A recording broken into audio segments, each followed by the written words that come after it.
How's it, everyone? We will be going over the 7 credit card mistakes that every beginner makes. I really hope that you have not made all 7 of them, but I could guarantee you that you have made at least 1 or 2 of these mistakes somewhere along your credit card journey. Some of these mistakes are key for your financial survival in the credit card game, while others are supplements but will still make a positive mark on your experience with your credit cards. That's why I wanted to cover these 7 biggest mistakes that I could think of, because if one of these pertains to you, I know that it will make a difference after you fix it. Yes, even I have made some of these mistakes, and honestly, my credit score has suffered from it. Just like how I turn things around, you can too, because it's never too late. The first credit card mistake is just paying the minimum payment. Every month on your credit card statement, whether you are looking at it in person or online, you will see a small section that says minimum payment due or minimum balance due. Pay attention because this amount can change from month to month, and I'll talk about that in a little bit. But first, what is minimum payment due? The minimum payment or the minimum balance due is the amount of money that you owe the credit card issuer in order for it to count as an on-time payment. 99% of the time, this amount will be significantly lower than the actual total statement balance that you owe. Your minimum balance or minimum payment amount usually hovers between the $10 to $40 range every month. Sure, it seems really appealing to just pay the minimum payment. I mean, it counts as an on-time payment, right? So what's the big deal? Interest. That's the big deal. The remaining amount of your statement does not just magically disappear.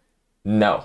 Instead, it starts to accrue interest. That means you now have credit card debt and you owe your bank or credit card issuer more and more money every month that you don't pay them back. You know those fancy percentages on your credit card terms and conditions that no one really pays attention to? Well, that's the interest that you're going to be paying when you only pay the minimum payment due. This may not directly affect your credit score immediately, but you'll be paying more money than you originally charged on your credit card, which is not a good thing. Lucky for you, there's an easy fix to this. Simply pay your credit card balance in full and on time every month. The next credit card mistake is not using all of your credit card's benefits and protections. This may not be as severe as the first mistake and may not harm your credit score, but if you are not using the credit card's benefits and protections that it comes with, you could potentially be leaving hundreds, if not thousands of dollars left on the table. Many credit cards that have an annual fee come with benefits and credits that you could use every year. These things can range from credits for food, streaming services, free flights, or free hotel stays. You can also have credit cards that give you free TSA PreCheck or global entry or airport lounge access or hotel elite statuses. Some of these benefits and credits may be automatically triggered, but some of them may require you to manually enroll in them or to set up other accounts. Always find out which benefits and credits come with your credit cards and keep track of them somewhere, maybe on a spreadsheet or on some sort of note app. But it doesn't just stop there, because most credit cards also come with additional protections or insurances for your purchases. Let's say the airlines lost your checked luggage. You could get reimbursed for that. Or let's say you need to return something, but the company you bought it from won't accept your return. Use credit card protections. Most credit card companies don't advertise their protections on the main page. You're gonna have to kind of search for them in one of the subcategories. But once you know which credit cards come with which protections, you can start to use certain credit cards for certain purchases. Many credit cards come with benefits, credits, and protections, so use them. These are one of the advantages that you get from using a credit card rather than paying with cash or a debit card. The third credit card mistake is one that I made for quite a while when I got my first credit card. That is having a high balance on your credit card. Every credit card that you own will be affected by something called credit utilization. Credit utilization is the amount of credit that you use divided by the amount of total credit available to you. If you have 3 credit cards and their combined credit line is $10,000 and you spend $5,000 amongst those same 3 cards, you have a credit utilization of 50%. and 50% is considered a high credit utilization or a high balance. The standard is to keep your credit utilization under 30%, but I highly recommend you to aim for the 10 to 15% range instead, or even lower if you can. That's because credit utilization makes up 30% of your credit score, so it will heavily determine if you have a good or bad credit. Before, I used to think that maxing out your credit card and paying it on time and in full was a good thing. I thought that it showed the bank or credit card issuer that, hey, I'm responsible. I know how to manage a lot of credit and pay it on time and in full, so give me more credit lines. After doing that for months, I finally realized that it's not the best idea to have a high balance on your credit cards, and your credit score will suffer because of it. Please don't be like me. And if you want to learn more about credit utilization and how to increase your credit score, you can go ahead and watch the video up there. But let me know what your credit utilization usually is, or do you not keep track of it? Let me know because I'm curious to hear what you have to say. Up next, I actually have a bonus tip or a bonus mistake. You should not hoard your credit card points. If that reality TV show called Hoarders cared about credit card points, I'm sure that one of you guys out there would be on that show. You should not hoard your credit card points for these two reasons. One is because if you're not using your credit card points, you're not getting rewarded for using your credit card. And the second reason is because credit card points can and usually will lose value over time. I'll be honest, it is nice to rack up your credit card points in your account. Like seeing you have 100,000 points, and then 500,000 points, and then 1 million credit card points. But what good are those points if they're just sitting there? That's literally dozens of free flights or free hotel stays, so use them. Also, your redemption methods for those points can change or lose value over time. Unlike cash, we do not have full control over our credit card points because that's ultimately up to the credit card issuer. What if one day they drop or lose a travel partner that you were planning to use? Or what tends to happen more often is that airlines and hotels will raise their prices when you redeem with points. Another credit card mistake is applying for too many cards at one time. The credit card journey should be something that is slow and steady. You should not be applying for a bunch of different credit cards in a short period of time. Applying for too many credit cards at one time can harm your credit score and temporarily lower your approval odds for future credit card applications. A good rule of thumb is to wait 6 to 8 weeks when you are applying for a new credit card with the same credit card issuer. Or you could wait 4 to 6 weeks when you are applying for a new credit card with a different credit card issuer. That means if you just got a new Chase card,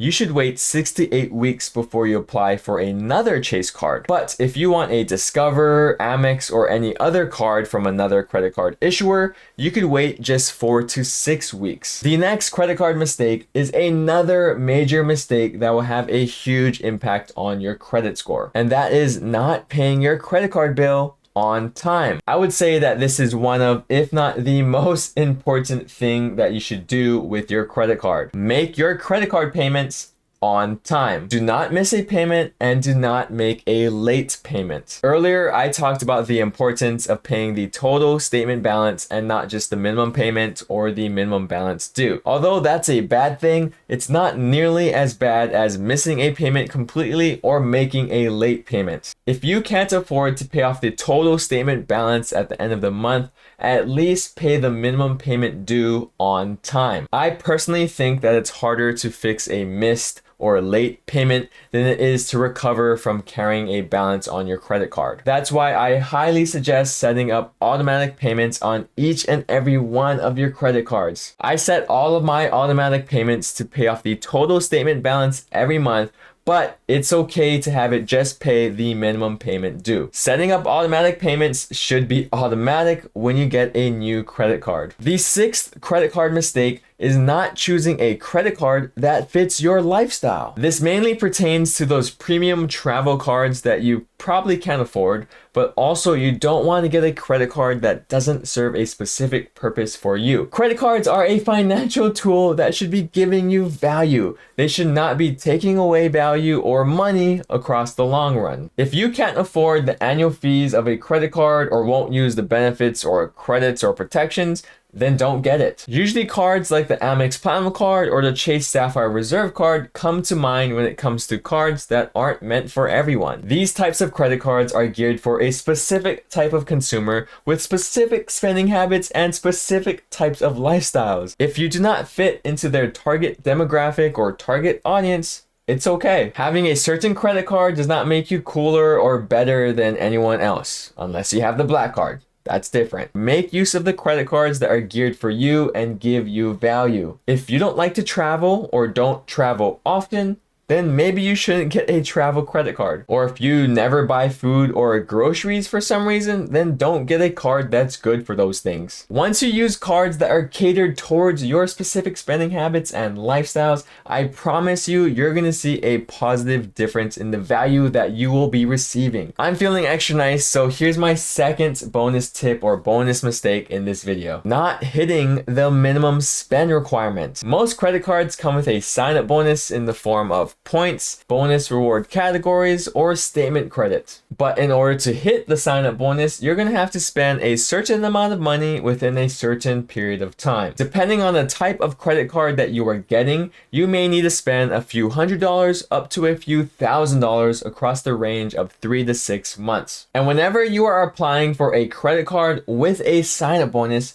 you should have a plan on how to hit that minimum spend requirement. Some people may not need to change anything and easily hit $4,000 worth of spend within 3 months. But others may need to wait for a large purchase to happen naturally in order to hit that spend requirement. Do not apply for a new credit card if you cannot hit that minimum spend requirement, because you will not get that sign-up bonus. Or worse than that, I don't want you to get into credit card debt or carry a balance just to hit a minimum spend requirement.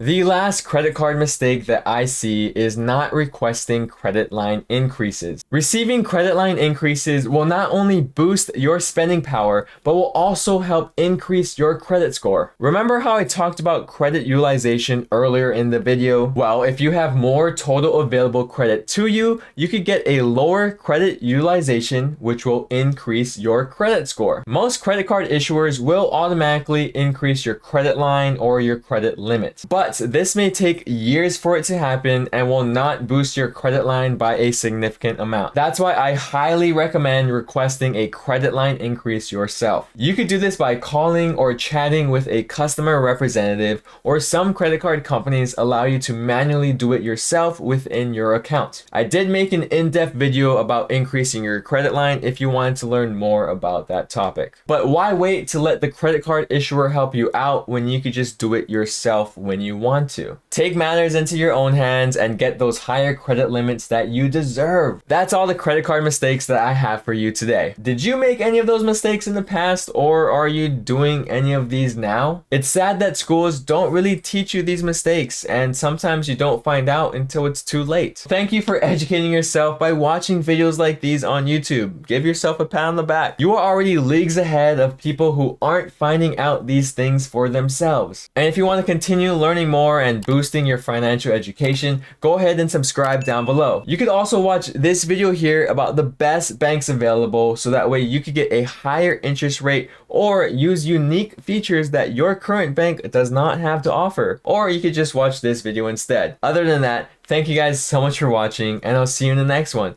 Shoots.